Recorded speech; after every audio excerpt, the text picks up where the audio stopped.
Good evening friends. आज की update कुछ इस प्रकार से। आज हम बात करेंगे ईरान की। ईरान की नेशनल सिक्योरिटी काउंसिल के सेक्रेटरी अली लारिजानी ने कहा है कि ईरान अपने लीडर के खून का बदला लेगा।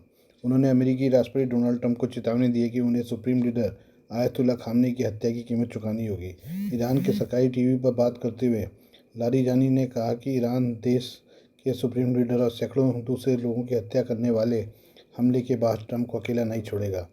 हम उन्हें ट्रंप अकेला नहीं छोड़ेंगे। उन्होंने जो किया है उसकी कीमत उन्हें चुकानी होगी। उन्होंने हमारे नेता को मारा और हमारे 1000 से ज़्यादा लोगों को शहीद कर दिया।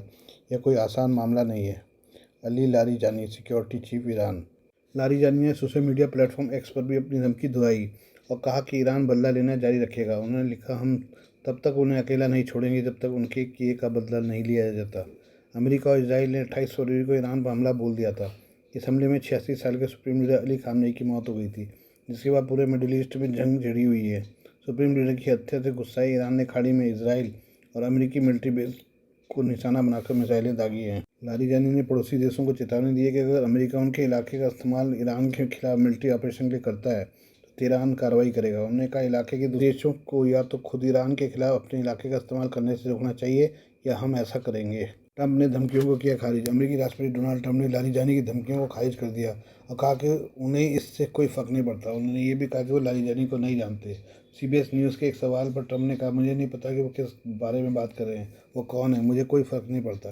डोनाल्ड ट्रंप ने यह भी कहा कि तेहरान के बिना शर्त सरेंडर करने तक अमेरिका के हमले जारी रहेंगे। आइए बात करें हम मिडिल ईस्ट की। ईरान पर अमेरिका के हमले के साथ शुरू हुई जंग पहले ही पूरे मिडिल ईस्ट को अपनी चपेट में ले चुकी है। अब तक इस जंग में तेल, रिफाइनरी और आर्थिक ढांचे को निशाना बना रही थी, लेकिन अब इसके निशाने पर पानी है। पहली बार इस जंग में दुश्मन के पानी के ठिकाने को निशाना बनाने की खबरें सामने आई हैं। रविवार को बहरीन ने कहा कि ईरान के ड्रोन हमले में उसके पानी के प्लांट को निशाना बनाया गया। इसके पहले शनिवार को ईरान ने दावा किया था कि उसके डीसैलिनेशन प्लांट को निशाना बनाया गया, जिससे 30 गाँवों की पानी की सप्लाई बाधित हो गई। इन दो हमलों ने मिडिल ईस्ट में पानी की सुरक्षा को लेकर गंभीर सवाल खड़े कर दिए हैं। जहाँ पीने के पानी के लिए बड़ी आबादी डीसैलिनेशन प्लांट पर निर्भर है। अगर इन प्लांट पर हमला शुरू किया गया तो खाड़ी में बड़ा संकट खड़ा हो जाएगा। आइए समझते हैं कि डीसैलिनेशन प्लांट पर हमला क्यों इतना खतरनाक कहा जा रहा है। देश में कितने डीसैलिनेशन प्लांट हैं? मिडिल ईस्ट आई की रिपोर्ट के अनुसार फारस की खाड़ी में 400 से ज़्यादा वाटर डीसैलिनेशन प्लांट हैं। इनका इस्तेमाल इंडस्ट्री को चालू रखने, गोल्फ कोर्स को हरा भरा रखने और सबसे ज़रूरी बात, इलाके के लोगों की प्यास बुझाने के लिए किया जाता है। United Nation University Institute for Water Environment and Health में Middle East lead Mohammed Mahmoud ने मिडिल ईस्ट आई से बात करते हुए बताया कि अगर ईरान ने उन जगहों पर हमला करना शुरू कर दिया तो ये बहुत बुरा होगा। सऊदी अरब जैसे खाड़ी देशों में कभी पर्याप्त मात्रा में ताज़ा पानी हुआ करता था, लेकिन जैसे जैसे उनकी इकनॉमी ग्लोबल हुई और इन इलाकों में बाहर से आने वाली आबादी बढ़ी तो पानी ख़त्म हो गया। 1960 और 70 के दशक में यहाँ डीसैलिनेशन प्लांट लगने लगे। तब से इनकी संख्या तेज़ी से बढ़ी है। वाटर प्लांट पर खाड़ी देशों की निर्भरता। खाड़ी देश किसी तरह से पीने के पानी के लिए प्लांट पर निर्भर है। इसे ऐसे समझा जा सकता है कि दुनिया भर में वाटर डीसैलिनेशन की क्षमता का 60% हिस्सा खाड़ी देशों का है। अलग अलग देशों में तो ये आंकड़े और चौंकाने वाले हैं। यूएई का 42% पानी डीसैलिनेशन प्लांट से आता है। सऊदी अरब में ये 70% है, तो ओमान में 86 और कुवैत में 90% है। देशों पे सबसे ज़्यादा खतरा है। एक्सपर्ट का कहना है कि इलाके में कुछ देशों ने पानी के भंडार बनाए हैं, लेकिन कतर और बहरीन जैसे देशों के लिए सबसे ज़्यादा खतरा है। उनके डीसैलिनेशन प्लांट नष्ट हो गए तो ये कुछ ही दिनों में ख़त्म हो सकते हैं। अगर इन देशों में वाटर प्लांट को टारगेट किया गया तो हाहाकार मच सकता है। इसराइल और अमेरिका के ईरान पर 28 फरवरी को किए गए हमले से शुरू हुआ युद्ध दूसरे हफ्ते में प्रवेश कर गया है। इसे अमेरिका का 2003 के बाद से क्षेत्र में सबसे भीषण हमला माना जा रहा है। ईरान की राजधानी तेहरान समेत बड़े शहरों में लगातार सैन्य और बुनियादी ढांचे को निशाना बनाया गया है। अमेरिका और इसराइल के हवाई कैंपेन में ईरान के खार्ग आइलैंड को छुआ तक नहीं है। यह आइलैंड ईरान के शासन के लिए बेहद अहम है। इस पर हमले से तेहरान शासन भरभरा कर गिर सकता है, लेकिन इसके बावजूद अमेरिका और इसराइल गठबंधन से दूर हैं। एक्सपर्ट सनाका एस्लेम परेरा का कहना है कि खार्ग ईरान के दक्षिणी तट से 25 किलोमीटर दूर एक चट्टानी आइलैंड है। यह हर दिन करीब 20 लाख बैरल तेल हैंडल करता है।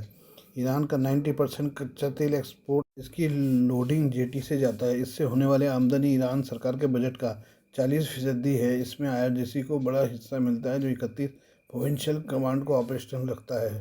खार्ग में क्यों नहीं किया हमला? अमेरिका और इसराइल की हवाई ताकत ऐसी है कि अगर वो लोडिंग जेटी पर स्ट्राइक करे तो एक रात में इसे तबाह कर देंगे और ईरान सरकार का रेवेन्यू खत्म हो जाएगा। ईरान के 80% एयर डिफेंस तबाह हो चुके हैं। तेहरान में सहारान फ्यूल डिपो और मेहराबाद एयरपोर्ट पर हमला हो चुका है।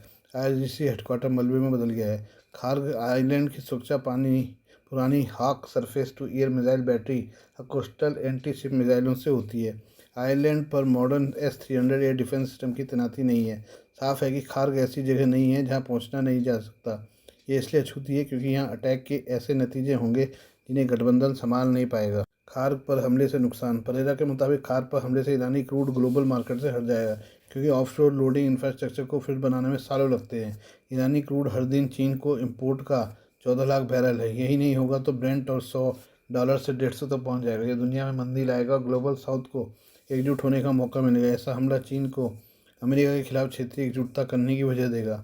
खार पर हमला सिर्फ ईरान सरकार का रेवेन्यू ही नहीं, अमेरिका के युद्ध के आर्थिक नतीजों को मैनेज किए जा सकने वाला पैरामीटर के अंदर रखने की क्षमता भी खत्म कर देगा। इसलिए गठबंधन fuel depot, airport, command bunker, naval base, बासिस फैसिलिटी, एयर डिफेंस नेटवर्क पर हमला कर रहा है और तेहरान के शीर्ष नेताओं की हत्या कर रहा है, लेकिन खार्ग से दूर है। खार्ग को रेड लाइन मान रहा गठबंधन। खार्ग आइलैंड वो रेड लाइन है जिसे गठबंधन ने अपने लिए खुद से खींचा है। गठबंधन की ओर से इसका कोई ऐलान नहीं किया गया, लेकिन अब तक की लड़ाई अपने आप में बहुत कुछ कह देती है।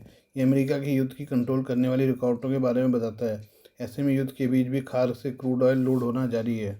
बात करें चीन की। चीन के विदेश मंत्री वांग यी ने पश्चिम एशिया में तुरंत शांति स्थापना की मांग करते हुए अमेरिकी कार्रवाई की आलोचना की और संकेत दिया कि क्षेत्रीय शांति अमेरिका के साथ स्थित संबंधों को प्रभावित नहीं करेगी। राष्ट्रीय जनसमूह कांग्रेस के सत्र के दौरान वार्षिक उच्चस्तरीय ब्रीफिंग में वांग यी ने कहा, शक्ति का मतलब हमेशा सही नहीं होता, और ईरान पर अमेरिकी हमलों की निंदा की। उन्हें जोड़ा, यह युद्ध कभी नहीं होना चाहिए था और किसी के भी हित में नहीं है। रंगीन क्रांतियों या शासन परिवर्तन की साजिश को जनता का समर्थन नहीं मिलेगा।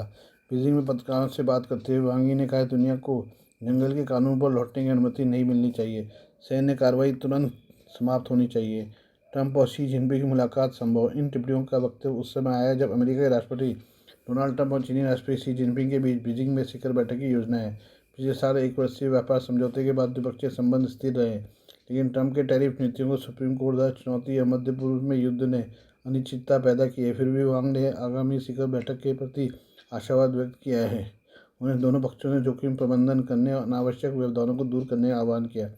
वांग के अनुसार पारस्परिक ईमानदारी से दोनों देशों को 2026 को चीन अमेरिकी संबंधों के लिए स्थिर और सतत विकास का मील का पत्थर बनाने में सफलता मिलेगी। शिखर बैठक की तैयारी में अमेरिकी ट्रेजरी सचिव स्कॉट बेसेंट, अमेरिकी व्यापार प्रतिनिधि जेसन ग्रीड और चीन के उप प्रधानमंत्री हैं लिफेंग अगले सप्ताह पेरिस में मिलने की संभावना है, ताकि नए समझौते की नींव रखी जा सके, जिसमें व्यापारिक सौदे भी शामिल हो सकते हैं। भारत चीन की एकता से ग्लोबल साउथ में नई उम्मीद। चीन के विदेश मंत्री वांग यी ने भारत और चीन के बीच सहयोग बढ़ाने का आह्वान किया है।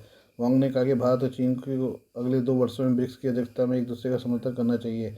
वांग यी ने यह भी कहा कि दोनों एशियाई महाशक्तियों का संयुक्त नेतृत्व वैश्विक स्तर पर विकासशील देशों के लिए स्थिरता और नई उम्मीदें ला सकता है। उन्होंने स्पष्ट किया, साथ मिलकर हम ग्लोबल साउथ में नई उम्मीद ला सकते हैं।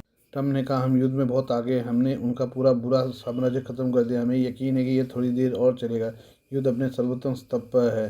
ट्रम्प ने यह टिप्पणी एयरफोर्स वन में मियामी जाते समय की। उन्होंने ईरानी नौसेना, वायुसेना और मिसाइल क्षमताओं को निशाना बनाने और लगभग हर सैन्य नेतृत्व को समाप्त करने का दावा किया। उन्होंने कहा कि मिसाइलें अब कम चल रही हैं और ड्रोन क्षमताएं काफ़ी हद तक प्रभावित हुई हैं। पूर्व अनुमानित 6 सप्ताह की समय रेखे पर सवाल किए जाने पर ट्रम्प ने कहा, मैं कभी समय तय नहीं करता। ईरानी सेना लगभग अस्तित्वहीन है। हम चाहें तो उनकी सेना को बहुत प्रभावित कर सकते हैं, लेकिन अभी तय नहीं किया गया है। Please do like, share and subscribe this channel of my news, views and analysis by Prakash.